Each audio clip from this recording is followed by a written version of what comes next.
On that. Sure. There were reports of explosives at 3 separate scenes, and that would be a residence that's located in the Redlands.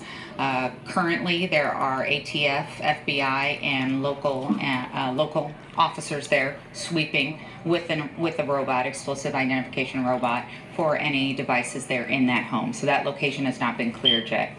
There were also reports of explosives being located in the vehicle that was involved in the pursuit and subsequent shootout, and that vehicle has been cleared by an ATF explosives officer.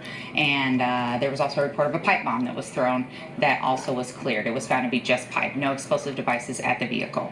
And then the original scene here, that a explosive device of some kind has been identified within the building, and it's being cleared by ATF and FBI agents currently. And are we talking about the same location where the shootout took place? That's where this explosive device is? Correct. The officers did an initial emergency sweep, and then they started to do a more detailed, thorough sweep of the building, and that's when the explosive device was located. And how do we describe what it is? I haven't got a report of exactly what the device is composed of yet, but when my explosives ordnance officers get back with me, I'll let you guys know.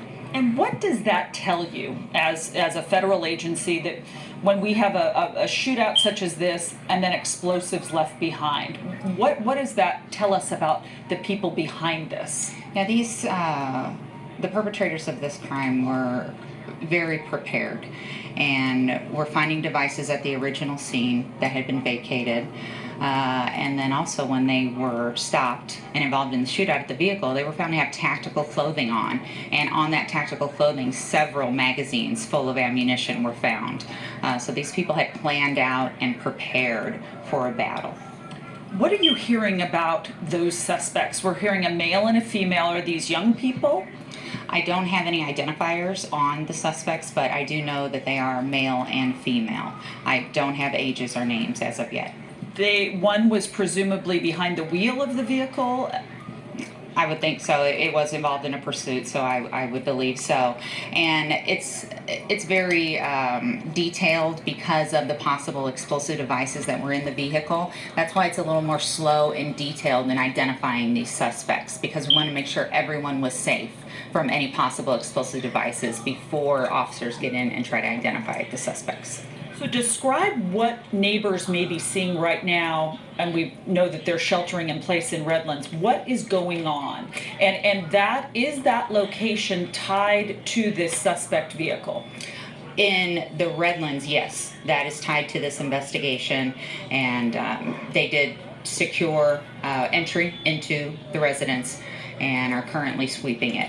I don't have any further information other than the officers are present on scene and sweeping it for explosive devices. It's tied, obviously, but I don't have any additional information on that. And again, we have questions back from the studio, whether there were explosive devices found, and again, what location are we talking about? There was one found at the IRC where the shooting... The IRC, there is an explosive device located and being worked on by explosive ordnance officers. And then outside of the vehicle, there was a pipe, you indicated, but it was not, loaded with enough to detonate? Well, there weren't any explosives at all inside the pipe. They were in pursuit of the suspects, and a copper pipe, very thick gauge copper pipe, with a piece of material that was fashioned like a wick, was thrown out from the vehicle.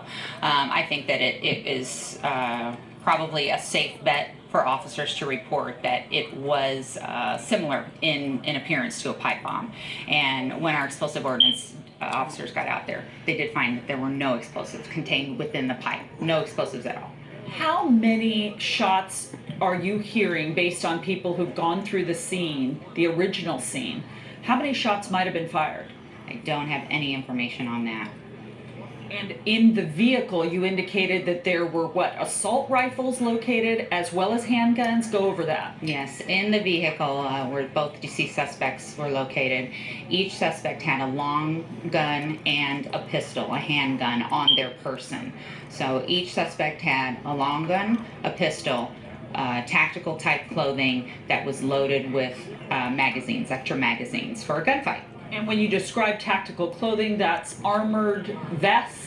I'm not aware of any ballistic protection, but I would say that it's similar to what you would see a police SWAT officer wear or a military deployed person wear, which has lots of pockets, MOLLE attachment capability, so that you can put any array. You'll find that police officers wear their gas mask, their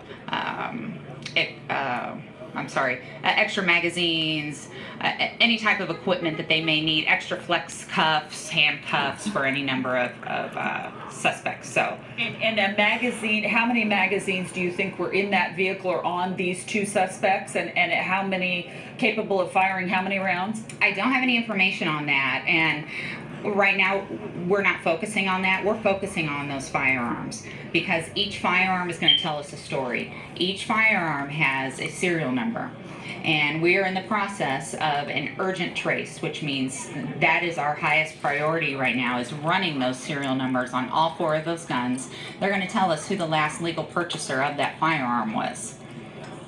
And that could lead you to additional suspects potentially? Absolutely, yes. So if we'll use ourselves as an example, if you purchase the gun at a licensed firearms dealer, but yet I'm caught in a shootout with it, I imagine you're going to get a visit from the police as to why you purchased that firearm, but yet it was found in my hands. So that is transpiring as we speak. As we speak. Those serial numbers are being run and people are being notified. The serial numbers are being run, and as soon as the information gets back, then investigators will be dispatched, depending on what the trace results are. Now, these authorities here at the press conference indicated that there is a 3rd suspect detained. Any weapons found on that person? It's a male, we understand. And how far was that person detained from the scene of this vehicle? I'm not aware of his identifiers or where exactly he was detained, but I know that he did not have any firearms. There were none, no trace requests. There were nothing indicating that he was in possession of any firearms. And what about his garb? Was he wearing this same type of military or SWAT style gear? Well, the chief described that there was a camouflage jacket that the person was seen wearing, and then it was found disposed of on the ground. So that is a military style garment, but I'm not aware of any other tactical clothing similar to the other 2 suspects.